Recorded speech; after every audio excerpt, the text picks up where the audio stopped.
amazing Digital Circus, the animation that blew YouTube in a few weeks. An animation with a special character design and a controversial story that makes lots of questions for the audience right from the beginning of the show. In the second episode, not only doesn't it provide any clues, but it makes even more questions to our minds. Apparently, the story is about a girl who puts on some weird headset on her head and then boom! She's in a world called the amazing Digital Circus with no options to leave.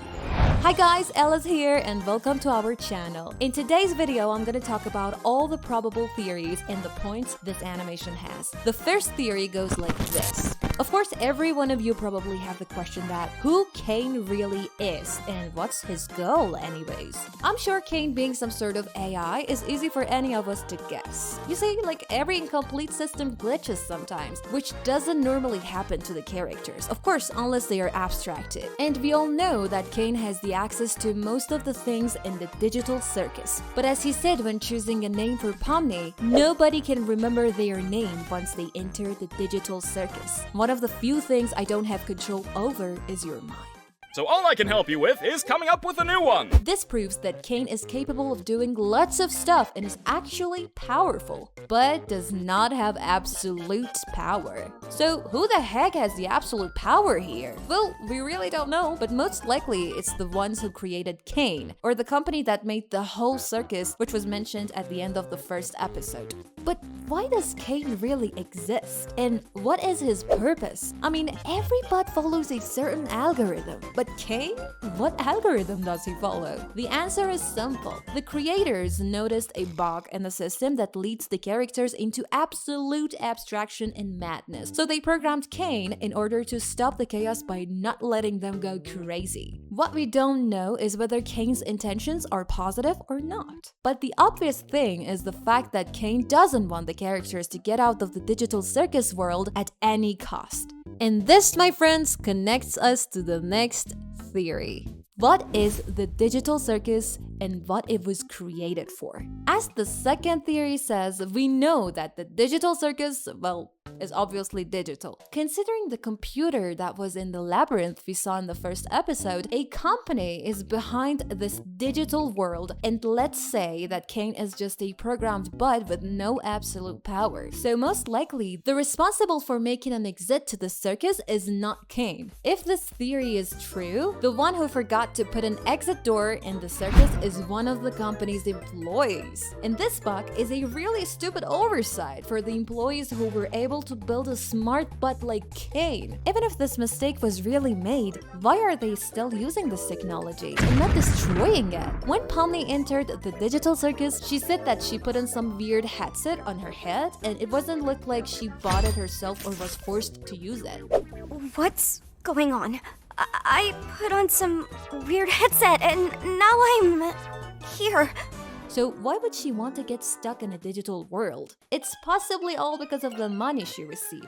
There are so many companies in real life that after obtaining the permission from the government, get some people experimented on by paying them. These experiments may be related to technology, psychology, or even medical cases. Due to the high risk to the lives of the specimens who volunteer, in some of these experiments, those people receive a lot of money. Maybe that's the case with this company. Maybe this is all a psychological examination for them to understand how much the human brain tends to destroy.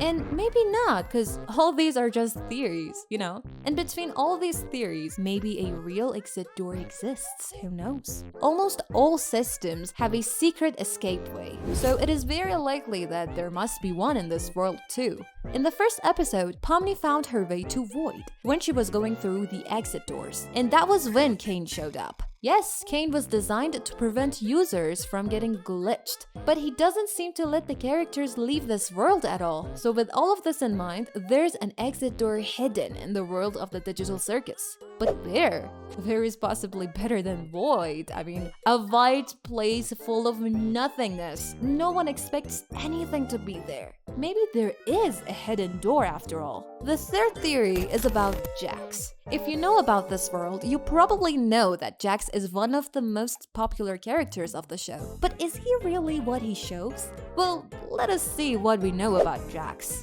The first thing that comes to your mind is the fact that Jax doesn't have a very intimate or friendly relationship with the rest of the characters. He makes fun of the other characters and sometimes even threatens them. And when Kaufmo was abstracted, unlike the rest of the characters, he didn't look upset. And without thinking about Ragatha or Pomni, he just ran away. And it was clear that he was scared and did not want to glitch. Another thing that we know is that Jax is obsessed with violence, and it never looks like he really wants to get out of the circus. And he's not as messy and confused as the rest of the characters, right? The other thing that's really weird is that Jax really gets hungry, and at the end of the first episode, he actually said it.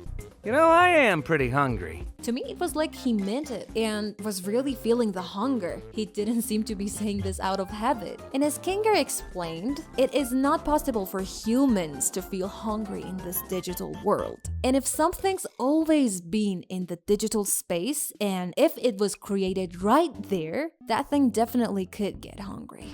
And all of this makes us think, why is Jax so different from the rest of the characters? This is where a very interesting theory about this comes up. According to this theory, Jax is not a human being, but a digital virus that was somehow able to make its way into the Digital Circus system, which is very reasonable. Think about it. Jax has the key for every character's room. If Jax is an ordinary character like Ragatha or Kinger, then how does he have the keys to all the rooms? Does this mean that he may also have an exit key? If this is true, it really makes sense to me.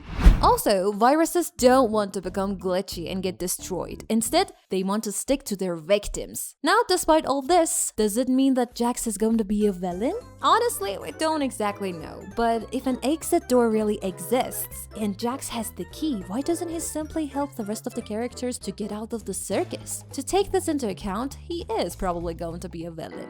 Of course, these are all theories, and the main story is not known yet. We are trying to make logical theories based on the evidence we have.